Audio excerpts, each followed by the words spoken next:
Kun sagantaa BBC Afaan Oromooti. Nu waliin tura.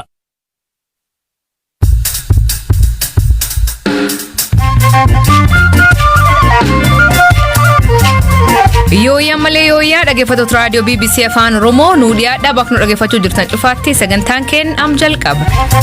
Labsii yeroo muddamaa ajajaaf ture am ka'uuf maatiin gaazexeessaa OBN isaaf isaanillee rakkoo hamaa keessa jiraachuu himan. Wanni isa hin godhin hin jiru. Ilma namaa dhiisitoo horiin badhee sanitti hidhamu. Guyyaan aduudhaa halkan qorraa maal jedhee garuu ani sanitti ibsuu hin danda'u. Lammiileen Itoophiyaa jechi saalqunnamtii jedhu Google irratti barbaaduun addunyaa keessaa tokkoffaa rakkoo maan. Maatiin ijoollee isaanii dhimma kanarratti hubannoo gaallee hin kennaniif. Ijoolleen mataan isaaniillee heerumanii hin beekan waan ta'eef gaafa gaa'ela maal akka godhanillee maal akka isaan mudatullee. Kanaaf oduu dabalatan waliin tura an Asli Gilgalo.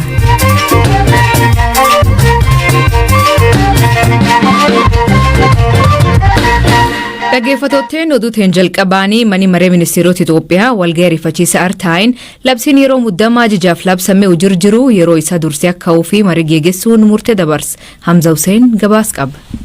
Waraana kaaba Itoophiyaatti jalqabee gara naannoo Amaaraa fi Affaaritti babal'ateen yeroo humnooti TPLF magaalota akka Dasee fi Kombolchaa qabachuun haga Shawaa Roobiit galanitti ture. Mootummaan Itoophiyaa labsii yeroo muddamaa akka labse.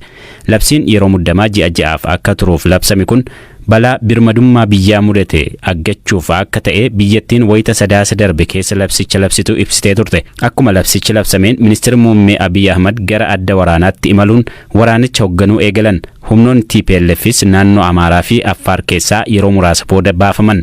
Itoophiyaan labsii kana kaasuuf akka jettu ka ibsite wayita marii biyyaalessaa geggeessuuf haala mijeessaa jirtuttidha. Dhukaasa dhaabuu fi namoota siyaasaa hiikuun tarkaanfii dhibdee karaa nagaan furuuf mootummaan dhiyeenya fudhachaa jirudha. Ibsi waajjirri ministeera muummee har'a baasee rakkoon labsii yeroo muddamaa labsuuf dirqisiisaa ture yeroo ammaa waan jijjiiramee fi sodaa jirus adeemsa seera kabachiisuu idileen to'achuun waan danda'amuuf labsicha yeroo labsameef ji'a ja'a dursanii goolabuun barbaachisaa ta'e argameera jedha. Manni maree ministeerotaas labsichi osoo yeroon isaa hin xumuramin akka ka'uuf erga irratti waliigalee booda akka ragga'uuf gara mana maree bakka bu'oota ummataatti qajeelcheera. Labsii yeroo muddamaa kanaan walqabatee sakatta'iinsi cimaan kutaalee biyyattii hunda keessatti geggeeffamaa tureera. Namoonni hedduunis labsii kanaan walqabatee hidhamaniiru.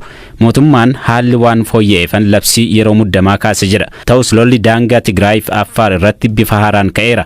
Naannoon Affaar humnoonni TPLF daangaa ce'uun aanaalee isaa 4 weeraruun lammiilee buqqisuu himataa jira.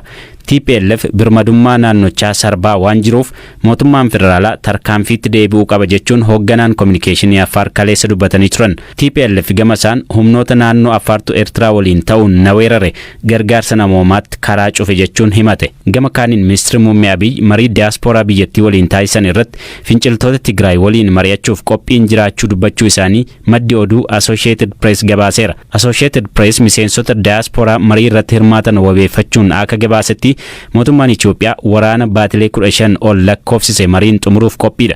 Walgahii kana irratti hirmaachuu ka himan dura taa'aan Koree Diyaaspooraa Ameerikaa Itoophiyaa obbo Masfiin Taganuu gama mootummaan waraana dhaabuuf fedhii cimaatu jira jechuun dubbatan.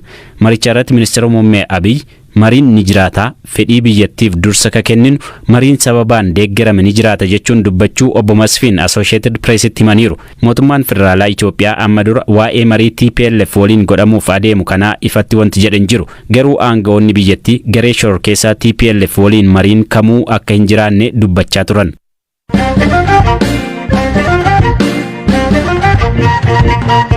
Gaazexeessaa Oromiyaa Broadcasting Network OBN kataa'e Seefuu Gurmuu eegee hidhame ji tokkoon lakkoofsisuu maatiin BBC'tti himan. Haati warri isaa Aadde Xurungoo Ragaasaa Seefuun eegee hidhamee murtiitti guyyaa tokko don dhiyaatiin hidhaatti rakkachaa jira jetti. Akka inni itti qabame waa'ilkeen maatii olaanaatti himti. Atti inni ittiin qabame hojjetaa Adaamaa hojjetaa jireenya jechaadha. Seen taa'u nu bira jechaadha. Amma Adaamumaan nu gaafachuu dhufee daa'imni akka dhukkubsattee jechaadha. Dhufuunii fi qabuun isaanii qixxumaa yeroo seenanii qabanirree poolisiin lama seenanii kan qaban kafana seera qabeessatiin iyyuu miti kan yeroo dura nutti seenanii kafana akkanumaan taraa kafanaatti uffatanii seenanii hora hubatan obbo Seefuu si barbaanna jedhanii Seefuun jira innaan hin jiran jedheeni Seefuu si barbaanna ati maalirra hojjettennaan OBN irra hojjedda miidiyaa mootummaatirra jedhe ati miidiyaa mootummaa gabaasuudhaan dhufne waan intarbii godhuu dhufte qabda gaazexeessaan gibbii kee jiru makiinaa tokkotu dhufe nuun jedhanii jedheen gibbii kee seennee raawwannee fattashuudhaaf mana kee seennee raawwannee fattashuudhaaf dhufne jedhee fattashii ana waan takka homaan irratti hin argitanii ani kanan hojjedhu mootummaadha fi ani maatii kootan laallachuu dhufe kanan dhufe ijoollee koo biraa seenanii manatis fattashanii waan hundaa isas ilaalanii waraqaa ittiin hojjetu hin qabaa safarkaa mattaawaqaa eenyummaa hin qabaa hin laalanii homaa irraa hin dhabanii ati GBS'dhaan si hordofaa turre ana GBS'dhaan hordofaa turre.